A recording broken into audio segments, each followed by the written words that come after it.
आज तो कड़ाके की धान की गेहूं की कटाई हो रही है, गेहूं की मड़ाई हो रही है, लेकिन हम बधाई देते हैं अपनी माताओं बहनों को, हम अपने नौजवान साथियों को, पिता तुम बुजुर्गों को। आप जो आए हो, मुझे पता है हम लोग भी आ रहे थे, हम अपने पूर्व मंत्री जी से चर्चा कर रहे थे, हम अपने विधायक जी से चर्चा कर रहे थे, गंगाराम जी से चर्चा कर रहे थे।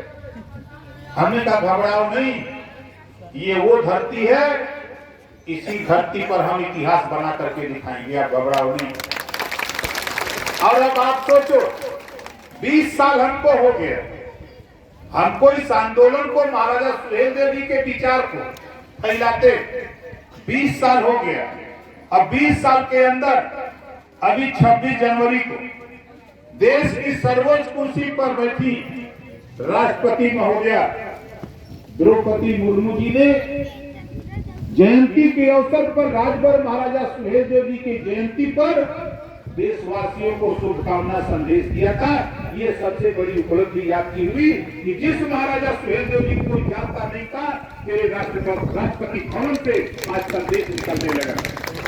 आज के देश के प्रधानमंत्री गाजीपुर जाते हैं, भगवान राम के मंदिर के शिलान्यास में आते हैं, तो देश के प्रधानमंत्री जी बोलते हैं कि जब तक महाराजा सुहेलदेव जी के विचारों का भारत नहीं होगा, तब तक देश तरक्की नहीं कर सकता है। ये प्रधानमंत्री को बोलना पड़ रहा है कि आपके संघर्षों की देन है। और आज हमारे पत्रकार भाई लोग हैं, आज बताओ कोई टीवी, अखबार, मैगजीन, सोशल मीडिया बिना राजभर जी के चल रहा है कहाँ? बोलो, बिना राजभर जी के चल रहा, पूरे देश में हल्ला है कि राजभर जी किधर। हमारे पत्रकार भाई पहले ही पूछते हैं कि 24 में किधर, हम कहते हम हैं इधर, हम बताते हैं कि हम इधर। हमारा इशारा क्या होता है? यहाँ जितने लोग हम लोग हैं, ईमानदारी से आप सोचो, सभी लोग सत्ता कर चुके, सत्ता चला रहे हैं, सभी लोग नेतागिरी कर रहे हैं। यहाँ जितने लोग हो, एक बीमारी हम लोगों ने पकड़ी है, वो बीमारी ठीक करने के लिए बाबा साहब डॉक्टर अंबेडकर जी ने हमको आपको पावर दिया है वोट का।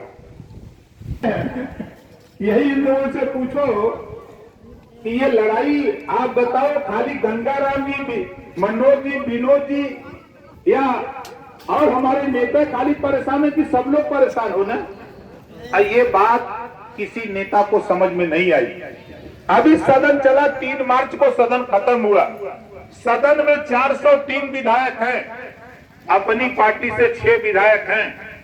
सदन में अगर आवाज किसी पार्टी ने उठाई, तेरी आवाज कि घरेलू बिजली का बिल माफ करने के लिए, तो भारतीय समाज पार्टी में प्रकाश राजभर ने सदन के अंदर उठाई, मुख्यमंत्री के सामने इस बात को रखा और कहा कि गरीब कमजोर, ये जब मार्केट में साबुन खरीदता है, तेल खरीदता है, दाल कपड़ा खरीदता है, उस पर टैक्स लगता है और उसी टैक्स के पैसे से रिजर्व बैंक ऑफ इंडिया में जाके वो जमा होता है और वहां अरबों रुपया, खरबों रुपया हो जाता है और उसी रुपए से देश का उद्योगपति कल कारखाना चलाने के लिए लोन लेता है, कल कारखाना लगाने के लिए लोन लेता है। जब उसका कारखाना नहीं चलता है, तब वो आरबीआई के गवर्नर को कहता है कि हम लोन नहीं अदा कर सकते, तो आरबीआई का, रिजर्व बैंक ऑफ इंडिया का गवर्नर देश के प्रधानमंत्री को, देश की सरकार को बताता है कि फला फला उद्योगपति ये कर्जा नहीं दे रहे, नहीं दे सकते, तो सरकार उनको डिफाल्टर घोषित कर देती है। डिफाल्टर समझ रहे, वो पैसा नहीं दे सकते उद्योगपति, तो सरकार का काम कहती है कि ये लोग नहीं दे सकते, तो उनको डिफाल्टर घोषित करके लाखों करोड़ रुपया कर्जा, तेरा पैसा अमीरों का माफ हो सकता है। तो जो किसान खाद, बीज, कीटनाशक दवा, कल्टीवेटर के लिए लोन लेता है, नहीं दे पाता, जो गरीब घरेलू बिजली का बिल नहीं दे पाता, इन दोनों को डिफाल्टर घोषित करके इनका भी कर्जा माफ करने का काम प्रदेश सरकार करे। बताओ ये बात सदन में सही रखा कि गलत रखा? सही रहा ना? इस बात को लेकर मैं क्यों परेशान हूं? इस नाते परेशान हूं कि जब गांव में जाता हूं तो हमारे पिता तो बुजुर्ग माताएं लेके बिजली का बिल खड़ी हो जाती है कि भैया नेताजी माफ करा। अब हम तो कह रहे हैं घबराओ नहीं, और सही हम व्यवस्था बना रहे हैं। जुगाड़ ऐसा बनाया है कि अच्छे अच्छे पहलवान फेल होते जा रहे हैं। आप देखो बहुजन समाज पार्टी 4 बार सत्ता थी, 1 एमएलए बचा है। आपने बहुजन समाज पार्टी का खाली साथ छोड़ा 1 एमएलए, कांग्रेस का साथ छोड़ा 2 एमएलए, अपनी ताकत थोड़ी सी पैदा किया और तेरे पास 6 एमएलए आज के तारीख में हो गए। 2 राष्ट्रीय पार्टियों का अपने पीछे कर दिया यूपी में। ये स्थिति पैदा हो गई।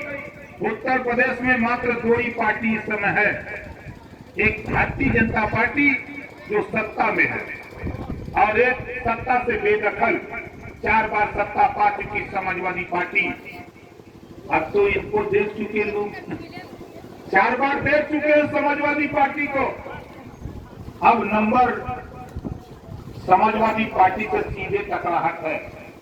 2024 के चुनाव में भारतीय समाज पार्टी समाजवादी पार्टी को पीछे करके दिल्ली की पंचायत में अपना प्रतिनिधि भेजने जा रही है। ये काम आपके सहयोग से, सारे नेता अपने अपने घरों में एसी में बैठे हैं, गर्मी लग रही है, लेकिन हम लोगों को ठंडी लग रही है। इस नाते हम आपके बीच में रहते हैं।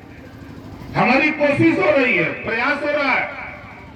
आज देखो देश के नेताओं को या तो जानकारी नहीं, या तो जानकारी के अभाव में, या जानकारी है तो वो उसको करना नहीं चाहते। आज भारत एक देश है और भारत देश का एक स्टेट है, प्रदेश है तेलंगाना। तेलंगाना की आबादी 4 करोड़, 4 करोड़ आबादी वाला प्रदेश, 2 लाख गरीब कमजोर बच्चों को तेलंगाना सरकार 2 लाख गरीब बच्चों को हर साल 4 करोड़ आबादी में केजी से लेकर पीजी तक, या यूं समझ लो आप डॉक्टर, मास्टर, इंजीनियर, कलेक्टर बनाने की पढ़ाई बिना पैसे में तेलंगाना सरकार 2 लाख बच्चों को हर साल पढ़ाती है 4 करोड़ आबादी में, तेलंगाना की सरकार।